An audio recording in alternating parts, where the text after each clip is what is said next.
नमस्कार मित्रों। आप सभी का स्वागत है गबन श्रृंखला के एक और नए वीडियो में। अगर इस कहानी के पिछले भागों को अभी तक आपने नहीं देखा हो तो कृपया डिस्क्रिप्शन में जाकर पहले उन भागों को देखें, उसके बाद इस कहानी को आगे सुनें।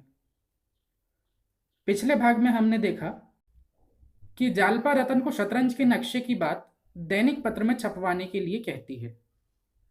रतन उसके प्रस्ताव का समर्थन करती है। इधर रमानाथ की चाय की दुकान खुल तो गई, पर केवल रात को खुलती थी, दिन भर बंद रहती थी। रात को भी अधिकतर देवी दीन ही दुकान पर बैठता, पर बिक्री अच्छी हो जाती थी। पहले ही दिन 3 रुपए के पैसे आए, दूसरे दिन से 4-5 रुपए का औसत पड़ने लगा। चाय इतनी स्वादिष्ट होती थी कि जो एक बार यहाँ चाय पी लेता फिर दूसरी दुकान पर न जाता। रमा ने मनोरंजन की भी कुछ सामग्री जमा कर दी। कुछ रुपए जमा हो गए तो उसने एक सुंदर मेज ली। चिराग जलने के बाद साग भाजी की बिक्री ज्यादा ना होती थी। वह उन टोकरों को उठाकर अंदर रख देता और बरामदे में ही वह मेज लगा देता। उस पर ताश के सेट रख देता। 2 दैनिक पत्र भी मंगवाने लगा। दुकान चल निकली। उन्हीं 3-4 घंटों में 6-7 रुपए आ जाते थे और सब खर्च निकालकर 3-4 रुपए बच जाते थे। इन 4 महीनों की तपस्या ने रमा की भोग लालसा को और प्रचंड कर दिया था। जब तक हाथ में रुपए न थे वह मजबूर था। रुपए आते ही सैर सपाटे की धुन सवार हो गई। सिनेमा की याद भी आती थी। रोज के व्यवहार को मामूली चीजें जिन्हें अब तक वह टालता था अब अबाध्य रूप से आने लगी। देवी दीन के लिए वह एक सुंदर रेशमी चादर लाया। जग्गों के सिर में पीड़ा होती रहती थी।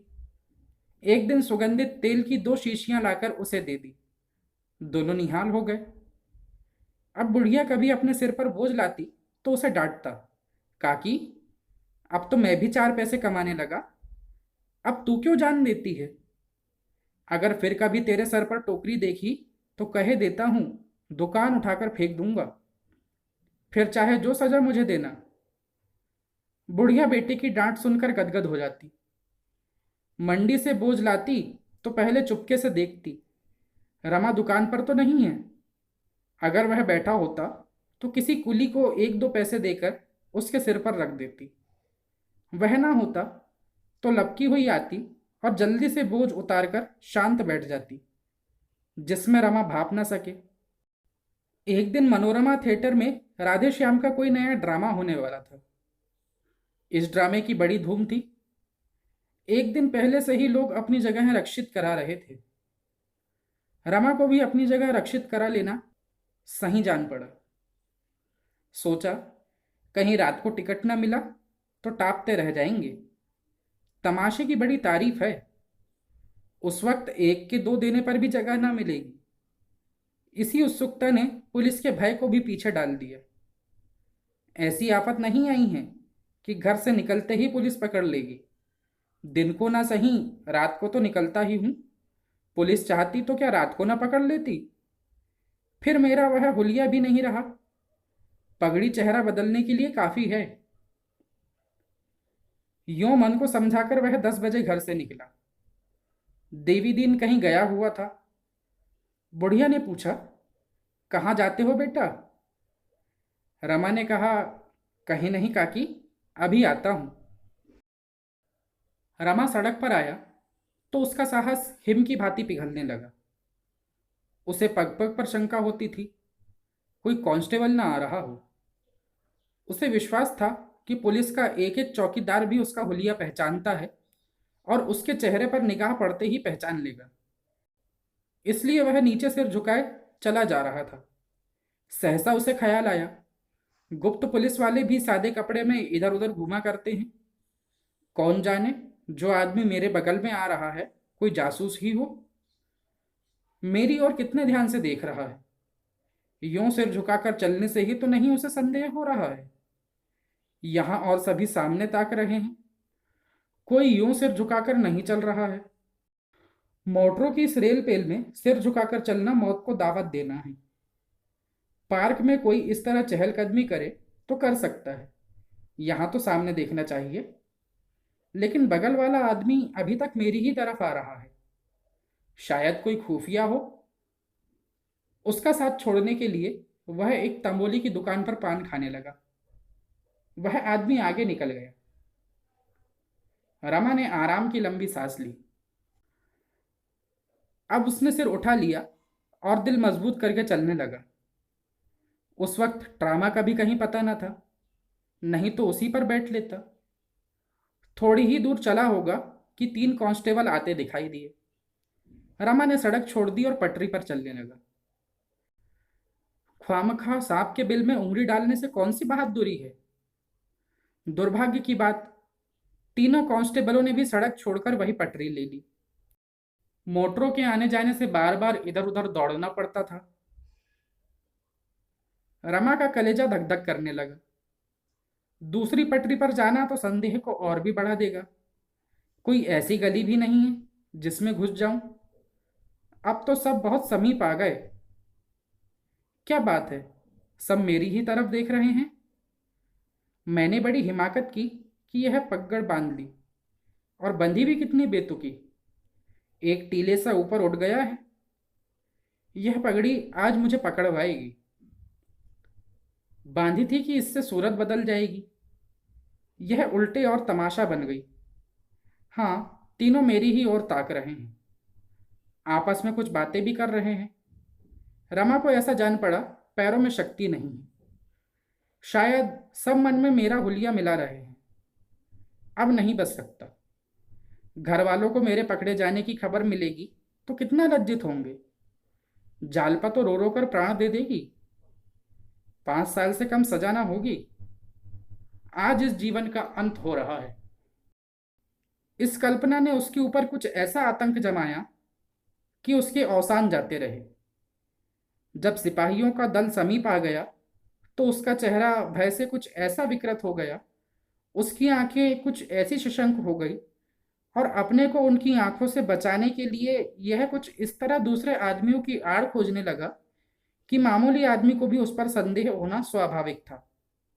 फिर पुलिस वालों की मंझी हुई आंखों से क्या चूकता।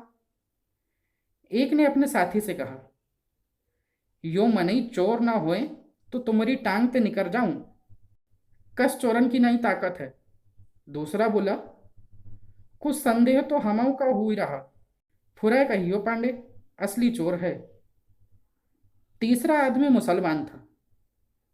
उसने रमानाथ को ललकारा, ओ जी, ओ पगड़ी, जरा इधर आना।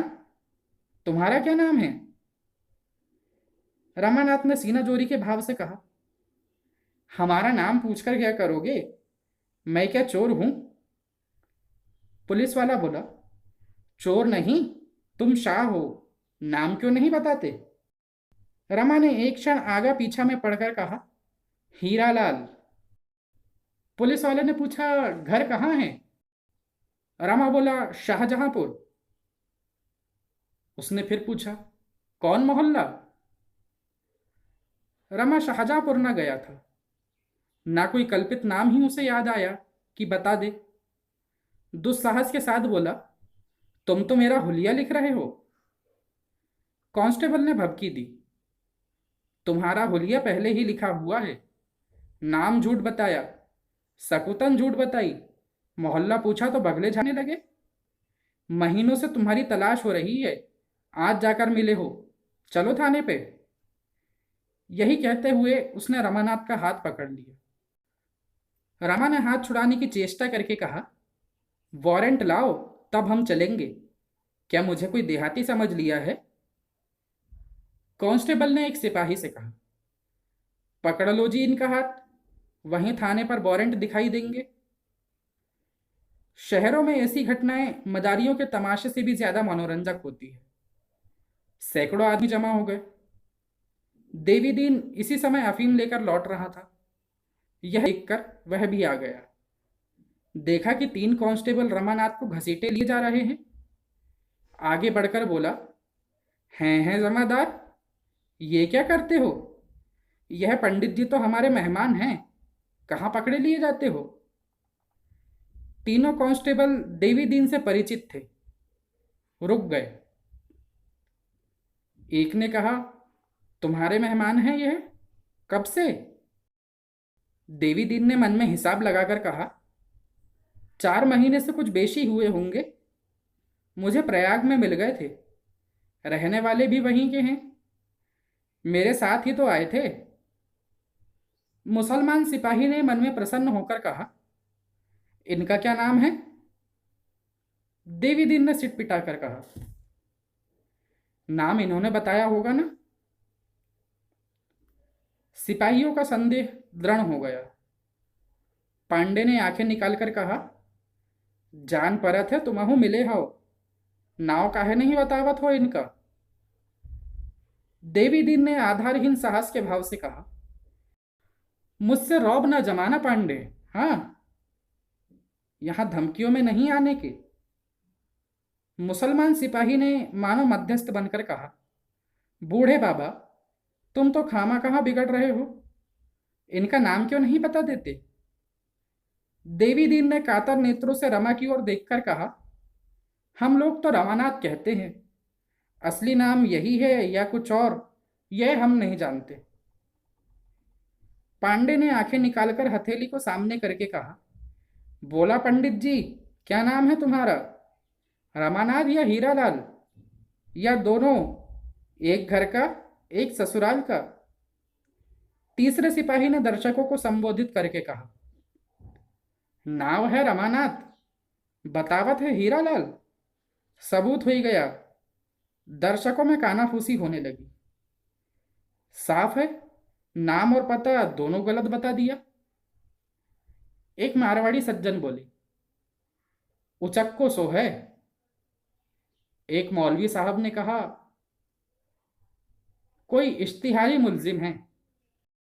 जनता को अपने साथ देखकर सिपाहियों को और भी जोर हो गया।